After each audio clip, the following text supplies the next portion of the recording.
लीजिए सुनिए। सूर्यकांत त्रिपाठी निराला के लिखे उपन्यास चोटी की पकड़ का भाग 15, मेरी यानी समीर गोस्वामी की आवाज में। बाप से यूसुफ को एजाज का राज मिल चुका था। जब एजाज कलकत्ता रहती थी, खुदा बख्श खजांची तनख्वाह के रुपए लेकर कलकत्ते वाली कोठी में ठहरता था और वहीं से तनख्वाह चुकाकर रसीद लेता था। एजाज को डाक खाने के जरिए रुपए नहीं भेजे जाते थे। अली को ये खबर थी। उन्होंने लड़के को भेद बतलाया था। इधर राजा का रानी के पास आना जाना घटा कि दासियों, दूतियों और तरफदारों से पता लगवाना शुरू हुआ। खुदा बख्श इस पते पर आ गए। ऐसे कई और रानी के तरफदारों की चालें मामूली खजांची खुदा बख्श लालच और रानी के प्रेम में न काट सके, जाल में कुंजी डाल दी।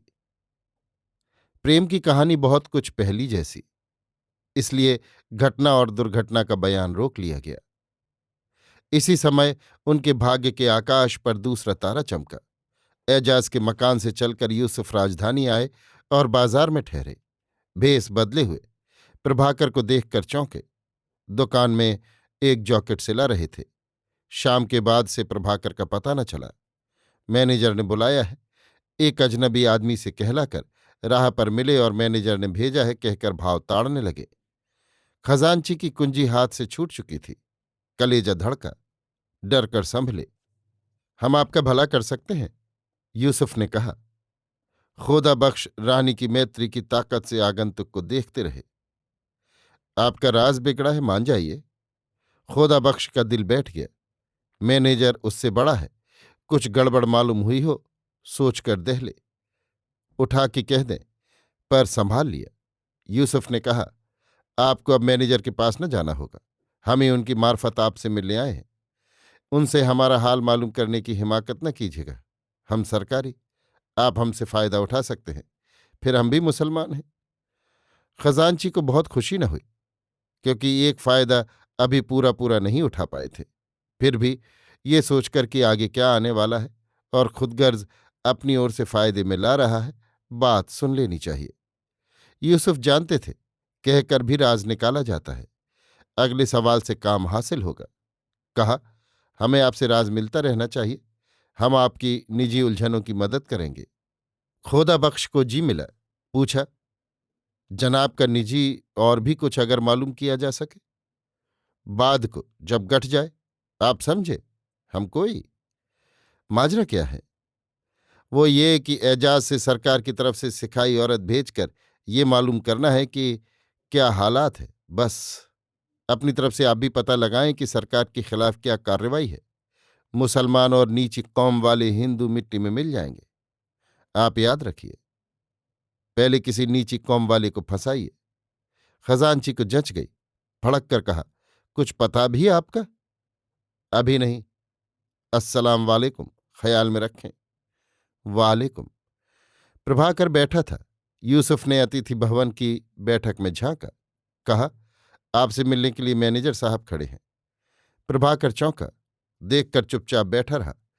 कुछ देर ठहर कर यूसुफ भीतर चलकर कुर्सी पर बैठे। कहा, मैं उनका नौकर नहीं। खड़े हैं, कहा, कह दिया, अब आप समझें। प्रभाकर ने रीढ़ सीधी की और बैठा हुआ टुकुर टुकुर देखता रहा। दिलावर बाहर पहरेदार के पास बैठा था। यूसुफ को घुसते हुए देखा कि गारद से एक आदमी बुला लाया और लगा दिया। यूसुफ की निगाह चूक गई। जनाब का दौलत खाना? यूसुफ ने पूछा। जनाब का शुभ नाम? प्रभाकर ने पूछा। नाचीज हुजूर की खिदमत में, यूसुफ ने जवाब दिया। रहमदिली, प्रभाकर ने मुस्कुराकर कहा। रहमदिली अलमा, यूसुफ ने दोहराकर दोस्ती जताई। प्रभाकर दबा, उभर कर पूछा, किस अंदाज से है? सिर्फ दोस्ती। प्रभाकर ने हाथ बढ़ाया। यों नहीं, यूसुफ ने बड़प्पन रखा। आप कैसे तशरीफ ले आए?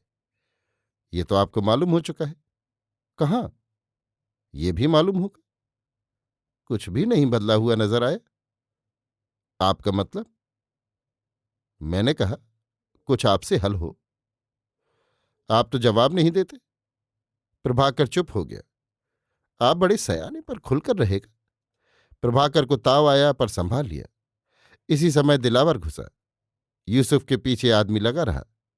चलिए, दिलावर ने प्रभाकर से कहा। प्रभाकर चले। दिलावर ने यूसुफ से पूछा, जनाब का कहाँ से आना हुआ? मैनेजर साहब के कहने से। यूसुफ साथ साथ चले। दिलावर कुछ न बोला। प्रभाकर और दिलावर मुड़कर एजाज वाले महल की तरफ चले। यूसुफ दूसरी तरफ से अपने डेरे की ओर। यहां थाना है, ये पहले से जानते थे। दिल में कोई धड़कन न थी। पीछे लगा आदमी आंख बचाकर चला। यूसुफ ताड़ न पाए। दिल में खटक न थी। आदमी ने यूसुफ की कोठरी का पता लगा लिया। अभी आप सुन रहे थे सूर्यकांत त्रिपाठी निराला के लिखे उपन्यास चोटी की पकड़ का भाग 15, मेरी यानी समीर गोस्वामी की आवाज में।